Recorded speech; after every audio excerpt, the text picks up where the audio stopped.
शुरू करते हैं आज अपनी पाठ्य पुस्तक क्षितिज भाग 2 के गद्य खंड का 10वां पाठ। पाठ का नाम है नेताजी का चश्मा। हालदार साहब को हर 15वें दिन कंपनी के काम के सिलसिले में उस कस्बे से गुजरना पड़ता था। कस्बा बहुत बड़ा नहीं था, जिसे पक्का मकान कहा जा सके वैसे कुछ ही मकान, और जिसे बाजार कहा जा सके वैसा एक ही बाजार था। कस्बे में एक लड़कों का स्कूल, एक लड़कियों का स्कूल, एक सीमेंट का छोटा सा कारखाना, 2 ओपन एयर सिनेमा घर और एक तो नगर पालिका भी थी। नगर पालिका थी तो कुछ न कुछ करती भी रहती थी। कभी कोई सड़क पक्की करवा दी, कभी कुछ पेशाब घर बनवा दिए, कभी कबूतरों की छतरी बनवा दी, तो कभी कवि सम्मेलन करवा दिया। इसी नगर पालिका की किसी उत्साही बोर्ड या प्रशासनिक अधिकारी ने एक बार शहर के मुख्य बाजार के मुख्य चौराहे पर नेताजी सुभाष चंद्र बोस की एक संगमरमर की प्रतिमा लगवा दी। यह कहानी उसी प्रतिमा के बारे में है, बल्कि उसके भी एक छोटे से हिस्से के बारे में। पूरी बात तो अब पता नहीं, लेकिन लगता है कि देश के अच्छे मूर्तिकारों की जानकारी नहीं होने और अच्छी मूर्ति की लागत अनुमान और उपलब्ध बजट से कहीं बहुत ज़्यादा होने के कारण काफ़ी समय ऊहापोह और चिट्ठी पत्री में बर्बाद हुआ होगा, और बोर्ड की शासन अवधि समाप्त होने की घड़ियों में किसी स्थानीय कलाकार को ही अवसर देने का निर्णय किया गया होगा। और अंत में कस्बे के इकलौते हाई स्कूल के इकलौते ड्राइंग मास्टर, मान लीजिए मोतीलाल जी को ही यह काम सौंप दिया गया होगा, जो महीने भर में मूर्ति बनाकर पटक देने का विश्वास दिला रहे थे। जैसा कि कहा जा चुका है, मूर्ति संगमरमर की थी। टोपी की नाक से कोट के दूसरे बटन तक कोई 2 फुट ऊंची, जिसे कहते हैं बस्ट, और सुंदर थी। नेताजी सुंदर लग रहे थे, कुछ मासूम और कमसिन, फौजी वर्दी में। मूर्ति को देखते ही दिल्ली चलो और तुम मुझे खून दो वगैरह याद आने लगते थे। इस दृष्टि से यह सफल और सराहनीय प्रयास था। केवल एक चीज़ की कसर थी जो देखते ही खटकती थी। नेताजी की आँखों पर चश्मा नहीं था, यानी चश्मा तो था लेकिन संगमरमर का नहीं था। एक सामान्य और सचमुच के चश्मे का चौड़ा काला फ्रेम मूर्ति को पहना दिया गया था। हालदार साहब जब पहली बार इस कस्बे से गुजरे और चौराहे पर पान खाने रुके, तभी उन्होंने इसे लक्षित किया और उनके चेहरे पर एक कौतुक भरी मुस्कान फैल गई। वाह भाई, यह आइडिया भी ठीक है। मूर्ति पत्थर की लेकिन चश्मा रियल। जीप कस्बा छोड़कर आगे बढ़ गई। तब भी हालदार साहब इस मूर्ति के बारे में ही सोचते रहे और अंत में इस निष्कर्ष पर पहुँचे कि कुल मिलाकर कस्बे के नागरिकों का यह प्रयास सराहनीय ही कहा जाना चाहिए। महत्व मूर्ति के रंगरूप या कद का नहीं, उस भावना का है, वरना तो देशभक्ति भी आजकल मजाक की चीज़ होती ही जा रही है। दूसरी बार जब हालदार साहब उधर से गुजरे तो उन्हें मूर्ति में कुछ अंतर दिखाई दिया। ध्यान से देखा तो पाया कि चश्मा दूसरा है। पहले मोटे फ्रेम वाला चौकोर चश्मा था, अब तार के फ्रेम वाला गोल चश्मा है। हालदार साहब को कौतुक और बढ़ा। वाह भाई, क्या आइडिया है। मूर्ति कपड़े नहीं बदल सकती, लेकिन चश्मा तो बदल ही सकती है। तीसरी बार फिर नया चश्मा था। हालदार साहब को आदत पड़ गई। हर बार कस्बे से गुजरते समय चौराहे पर रुकना, पान खाना और मूर्ति को ध्यान से देखना। एक बार जब कौतूहल दुर्दमनीय हो उठा तो पान वाले से ही पूछ लिया, क्यों भाई, क्या बात है, यह तुम्हारे नेताजी का चश्मा हर बार बदल कैसे जाता है? पान वाले के खुद के मुंह में पान ठूसा हुआ था। वह एक काला, मोटा और खुश मिजाज आदमी था। हालदार साहब का प्रश्न सुनकर वह आंखों ही आंखों में हंसा। उसकी तोंद थिरकी। पीछे घूमकर उसने दुकान के नीचे पान थूका और अपनी लाल काली बत्ती सी दिखाकर बोला, कैप्टन चश्मे वाला करता है। क्या करता है? हालदार साहब कुछ समझ नहीं पाए। चश्मा चेंज कर देता है, पान वाले ने समझाया। क्या मतलब? क्यों चेंज कर देता है? हालदार साहब अब भी नहीं समझ पाए।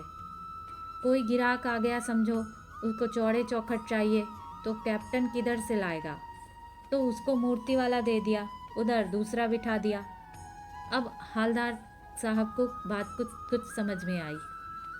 एक चश्मे वाला है जिसका नाम कैप्टन है, उसे नेताजी की बगैर चश्मे वाली मूर्ति बुरी लगती है, बल्कि आहत करती है, मानो चश्मे के बगैर नेताजी को असुविधा हो रही हो। इसलिए वह अपनी छोटी सी दुकान में उपलब्ध गिने चुने फ्रेमों में से एक नेताजी की मूर्ति पर फिट कर देता है।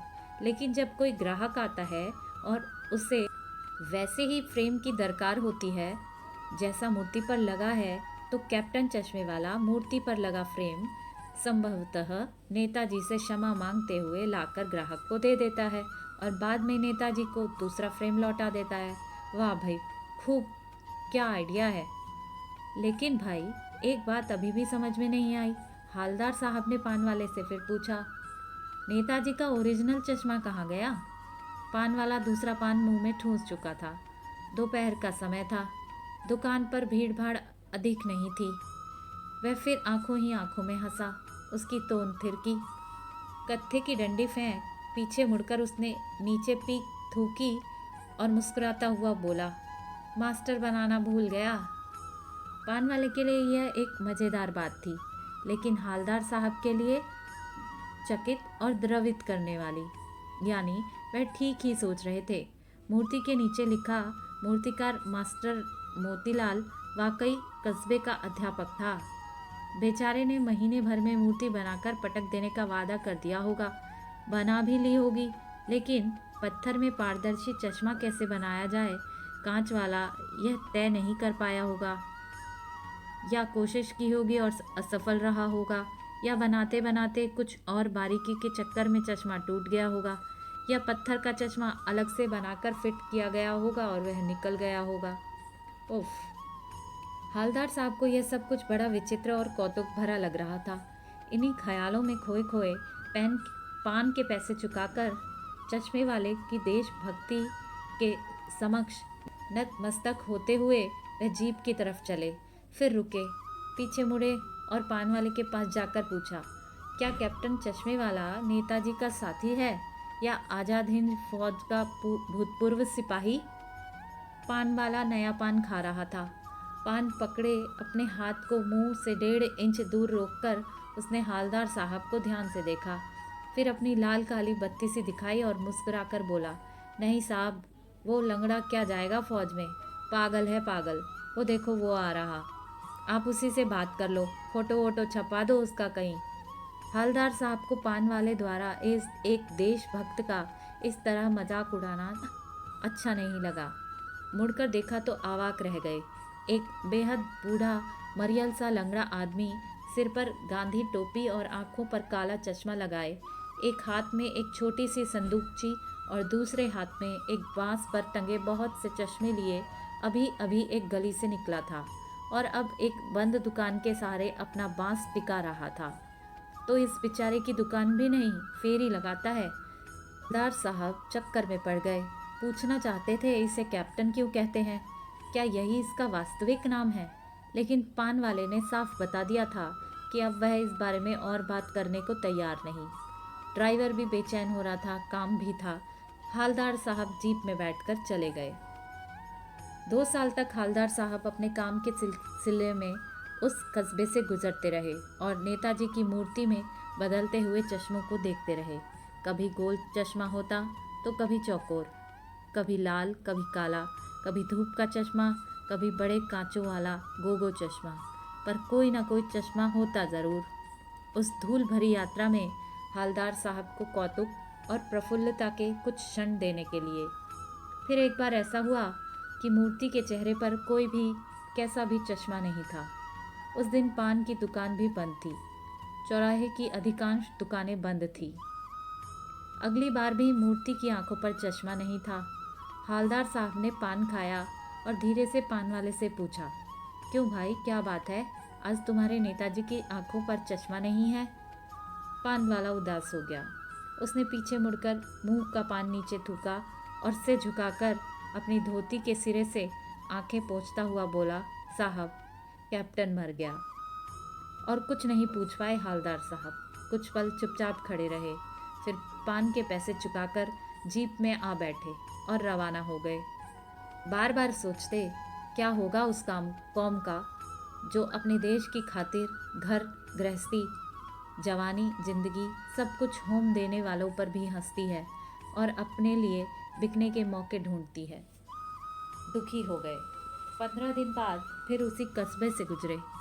कस्बे में घुसने से पहले ही ख्याल आया कि कस्बे की हृदय स्थली में सुभाष की प्रतिमा अवश्य ही प्रतिष्ठापित होगी, लेकिन सुभाष की आंखों पर चश्मा नहीं होगा क्योंकि मास्टर बनाना भूल गया और कैप्टन मर गया। सोचा आज वहाँ रुकेंगे नहीं, पान भी नहीं खाएंगे, मूर्ति की तरफ देखेंगे भी नहीं, सीधे निकल जाएंगे। ड्राइवर से कह दिया चौराहे पर रुकना नहीं, आज बहुत काम है, पान आगे कहीं खा लेंगे। लेकिन आदत से मजबूर आंखें चौराहा आते ही मूर्ति की तरफ उठ गई। कुछ ऐसा देखा कि चीखे, रोको। जीप स्पीड में थी। ड्राइवर ने जोर से ब्रेक मारे। रास्ता चलते लोग देखने लगे। जीप रुकते न रुकते हवलदार साहब जीप से कूदकर तेज तेज कदमों से मूर्ति की तरफ लपके और ठीक उसके सामने जाकर अटेंशन में खड़े हो गए। मूर्ति की आंखों पर सरकंडे से बना चश्मा रखा हुआ था, जैसा बच्चे बना लेते हैं। हवलदार साहब भावुक हैं। इतनी सी बात पर उनकी आंखें भर आई।